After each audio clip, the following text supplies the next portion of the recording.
Hello नमस्कार साथियों, आप सभी का स्वागत है मेरे प्यारे साथियों। जैसा कि हम लोग आज के इस क्लास में देखने वाले हैं और पिछला क्लास में भी देखे थे, मैथ को डिटेल पढ़ रहे हैं। जैसे कि हम लोग मैथ को डिटेल पढ़ रहे हैं तो पहला चैप्टर नंबर सिस्टम को हम लोग पढ़े थे, तो उसी को हम लोग आगे पढ़ेंगे। और हम लोग पिछला क्लास में जो देखे थे उसी को आगे बढ़ाएंगे और हम लोग पूरा डिटेल में हम लोग नंबर सिस्टम को पढ़ेंगे, जो आने वाला सभी एग्जाम के लिए। देखिए, ये कॉन्सेप्चुअल क्लास है, यह किस एग्जाम के लिए है आप यह नहीं कह सकते हैं कि यह इस एग्जाम के लिए नहीं है कि उस एग्जाम के लिए है। यह सभी एग्जाम के लिए है, क्योंकि देखिए यहाँ पर कॉन्सेप्ट पढ़ाया जाएगा। तो कॉन्सेप्ट तो बहुत ज़रूरी है, आप कॉन्सेप्ट को समझेंगे तो ही जाके आप क्वेश्चन को बना पाएंगे, है ना। तो आज का सेशन को हम लोग शुरू करेंगे। उससे पहले चलिए देखते हैं आज के मोटिवेशन कोट को। तो देखिए, मोटिवेशन कोट क्या कहता है। बुलंदियों को पाने हम चले हैं, आसमां को झुकाने हम चले हैं, हे भरोसा मुझे खुद पर, यूं ही नहीं तूफानों से बाजी लगाने हम चले हैं। तो बस खुद पर भरोसा बनाए रखिए और हम लोग आगे बढ़ते रहेंगे, इसमें कोई दो मत नहीं है। तो देखिए, पिछला क्लास अगर आप लोग नहीं देखे तो जाकर देख लीजिएगा। हम लोग नंबर सिस्टम में बहुत सारे नियमों को देखे थे, कि हम लोग देखे थे कि नंबर कितना प्रकार की होती है। उसके बाद हम लोग देखे थे विभाजकता के नियम की, कौन संख्या किससे डिवाइड होगी कि नहीं होगी, तो उसी को हम लोग आज देखेंगे। तो इससे पहले हम लोग देखे थे 8 तक के विभाजकता के नियम को। आज हम लोग देखेंगे 9 के विभाजकता के नियम। आज हम लोग क्या देखने वाले हैं, पॉइंट नंबर 8, क्योंकि पॉइंट नंबर 7 तक हम लोग डिस्कशन कर चुके थे। आज पॉइंट नंबर 9 है, इसमें हम लोग देखने वाले हैं कि 9 से विभक्त होने के नियम, कोई भी संख्या 9 से विभाजित होगी कि नहीं होगी, उसके नियम को देखते हैं। तो देखिए, इसका नियम बहुत ही आसान है। कोई भी नंबर अगर उसका डिजिट का सम, जो है, अगर डिजिट का सम 9 से डिवाइड होता है तो वह पूरी संख्या 9 से डिवाइड हो जाएगी। उदाहरण के तौर पर चलिए मैं कुछ उदाहरण लिख रहा हूं, आप लोग बताइएगा, है ना। जैसे कि लिखा हुआ है आपका, चलिए लिख रहे हैं हम 5944324। बताइए यह संख्या 9 से पूर्णतः विभाजित होगी कि नहीं होगी। तो क्या करना है, इसके लिए देखना है कि जो उसका डिजिट का सम है, अगर डिजिट का सम अगर 9 से विभाजित होता है तो पूरा संख्या डिवाइड हो जाएगा। देखिए, तो चलिए जोड़ते हैं, डिजिट को सम करते हैं। तो 5 और 9 14, 14 और 4 आपका कितना होगा 18, 18 और 3 कितना होता है 21, 21 और 2 23, 23 और 4 27, कितना हो रहा है 27। तो देखिए, डिजिट का सम कितना हो रहा है 27 9 से डिवाइड होता है, हाँ होता है। तो इस प्रकार से देखा जाए तो ये पूरी संख्या, ये 9 से डिवाइड हो जाएगी। चलिए एक दूसरा हम लोग लेते हैं। बताना है कि 9 से पूरी डिवाइड होगा कि नहीं होगा। 3, 7, 1, 4, 5, 2 और 9। बताइए यह जो संख्या है यह 9 से पूर्णतः विभाजित होगी कि नहीं होगी। तो क्या करना है, उसके लिए डिजिट का सम करना है। तो डिजिट का अगर सम करेंगे तो डिजिट का सम को देखने के लिए, तो चलिए डिजिट का सम करते हैं।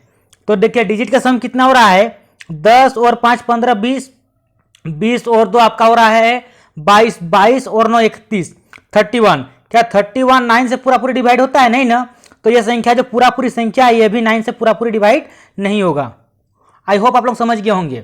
तो आप लोगों को सीधा सीधी याद यही रखना है कि 9 से डिवाइड होने के लिए उसका जो डिजिट का सम है, डिजिट के सम को 9 से पूरी डिवाइड होगा, तभी जाके पूरी संख्या 9 से डिवाइड होगी। आई होप आप लोग समझ गए होंगे। अब चलिए अगला देखते हैं हम लोग 9th पॉइंट में 10 से विभाजित का नियम, 10 से विभक्त होने के नियम। तो कोई भी संख्या 10 से डिवाइड होगी कि नहीं उसका नियम को देखते हैं। तो देखिए, इसका नियम बहुत आसान है। कितना आसान है, बहुत आसान है। देखिए, अगर किसी का भी यूनिट डिजिट अगर यूनिट डिजिट जीरो है तो वह संख्या 10 से विभाजित पूर्णतः हो जाएगी, अन्यथा नहीं। जैसे लिखा हुआ है, चलिए लिखते हैं 2 3 4 7 8 0। बताइए यह 10 से डिवाइड होगी कि नहीं होगी, हो जाएगी। क्यों, क्योंकि यूनिट डिजिट जीरो है। बताना है आप लोगों को, क्या यह संख्या 10 से पूरी डिवाइड होगी, तो नहीं होगी। क्यों, क्योंकि यूनिट डिजिट जीरो नहीं है। तो 10 से विभाजित होने का नियम सीधा सिंपल सा है कि यूनिट डिजिट को 0 होना पड़ेगा। आई होप आप लोग समझ गए होंगे। चलिए अगला देखते हैं। तो अगला देखते हैं 10वां पॉइंट में 11 से विभक्त होने के नियम। 11 से डिवाइड होने के लिए क्या नियम है उसको हम लोग देखते हैं।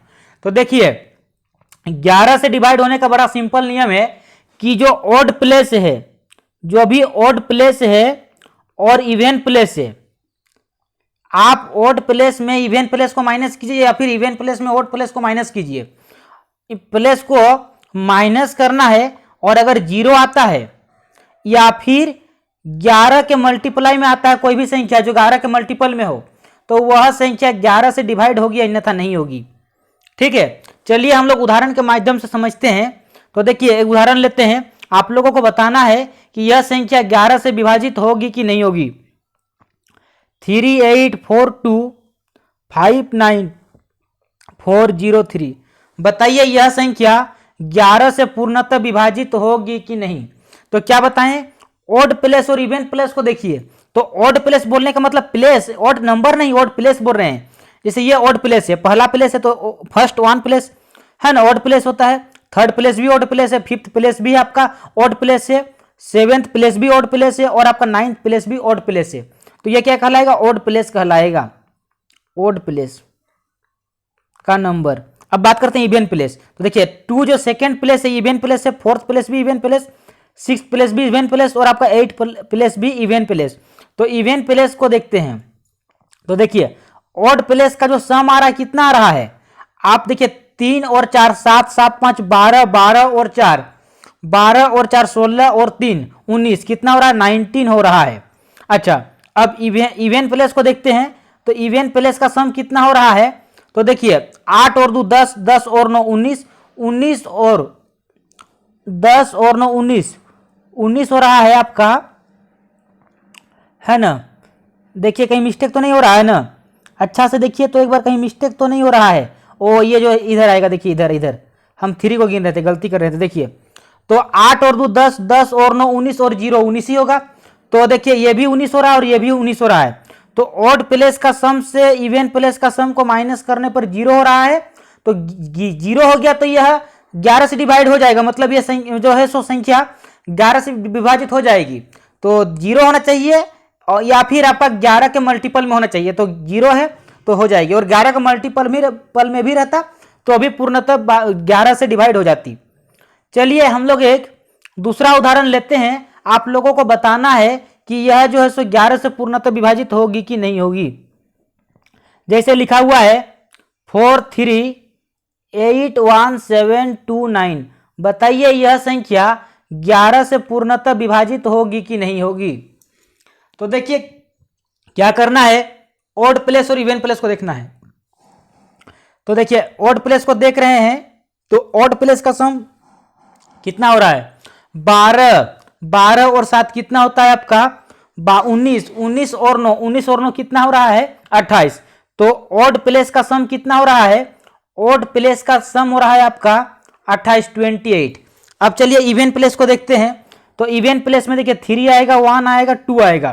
तो 3 और 1 4, 4 और 2 6, कितना हो रहा है 6 हो रहा है। तो यह कितना हो रहा है 6। तो देखिए दोनों का अंतर कितना हो रहा है, दोनों का अंतर देखिए 22 आ गया। तो 22 जो है, तो 22 तो 11 का डिवाइड हो, मतलब 11 के मल्टीप्लाई में है, 11 का मल्टीपल है। तो यह संख्या भी 11 से पूर्णतः विभाजित हो जाएगी। सपोज अगर 23 आता या फिर 19 आता, 20 आता, तो यह संख्या 11 से डिवाइड नहीं होती। आई होप आप लोग समझ गए होंगे। अब चलिए देखते हैं 12 से विभाजित होने का नियम। अगला देखते हैं 11वां पॉइंट में 12 से विभाजित होने का नियम, विभक्त होने का नियम।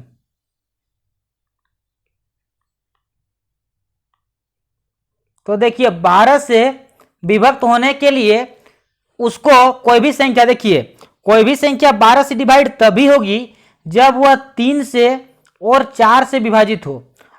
3 और 4 से विभाजित जो संख्या होगी वह संख्या ऑटोमेटिकली 12 से भी डिवाइड हो जाएगी। आई होप आप लोग समझ रहे हैं हम क्या बोलना चाहते हैं।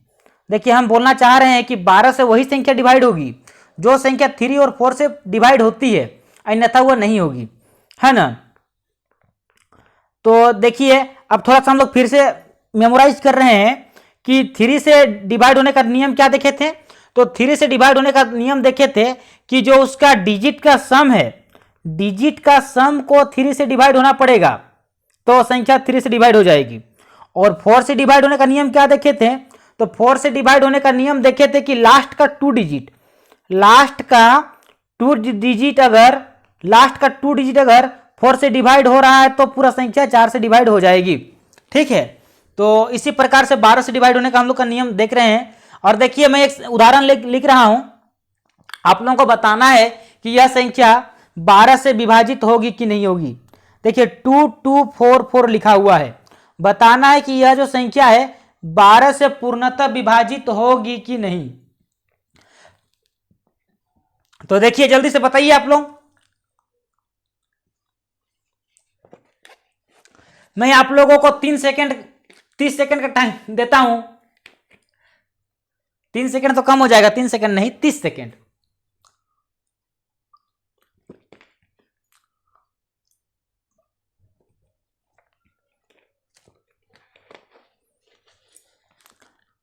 आई होप आप लोगों का आंसर आ भी गया होगा। तो देखिए 12 से डिवाइड होने के लिए उसे 3 से और 4 से डिवाइड होना पड़ेगा। 3 और 4 से अगर डिवाइड हो रहा है तो 12 से भी डिवाइड हो जाएगा। तो देखिए 3 से डिवाइड नियम क्या कहता है, 3 से डिवाइड होने का नियम कहता है कि जो उसका डिजिट का सम है, तो डिजिट का सम को 3 से डिवाइड होना पड़ेगा। तो देखिए डिजिट का सम कितना हो रहा है, 4 और 4 8 और 4 12, तो 12 हो रहा है। तो 12 जो है 3 से डिवाइड होगा, हाँ हो जाएगा। तो चलिए 3 से तो डिवाइड हो गया। अब देखते हैं कि 4 से डिवाइड हो रहा है कि नहीं हो रहा है। तो 4 से डिवाइड होने के लिए लास्ट का 2 डिजिट देखते हैं। तो देखिए लास्ट का 2 डिजिट कितना है, 44। क्या 44 4 से डिवाइड हो रहा है, हाँ हो रहा है। जब ये 3 से भी डिवाइड हो रहा है, 4 से भी डिवाइड हो रहा है, तो यह संख्या ऑटोमेटिकली 12 से भी डिवाइड हो जाएगी। आई होप आप लोग समझ गए होंगे। मैंने बहुत ही सिंपल भाषा का प्रयोग करते हुए आप लोगों को समझाने का प्रयास किया। देखिए हम लोग इतना भी देखें, जिन जिन संख्याओं का विभाजकता के नियम देखें, आप लोग इतना ही ढंग से पढ़ लीजिए, अच्छा से पढ़ लीजिए, रिवीजन करके पढ़ लीजिए, मैक्सिमम टाइम रिवीजन कर लीजिए। देखिए आप लोगों का इससे बाहर क्वेश्चन नहीं पूछा जाएगा, इस बात का मैं दावा कर सकता हूं। तो आज के क्लास में बस इतना ही। और अब हम लोग कल से देखेंगे रिमाइंडर थ्योरम को, शेषफल के नियम को, कि रिमाइंडर कैसे बचता है, तो उसको हम लोग देखेंगे। तो आज के लिए बस इतना ही। अगर आप लोग को वीडियो अच्छा लगा तो वीडियो को लाइक करें, चैनल में नए तो सब्सक्राइब करें, और मिलते हैं हम लोग नेक्स्ट वीडियो में। Thanks for watching.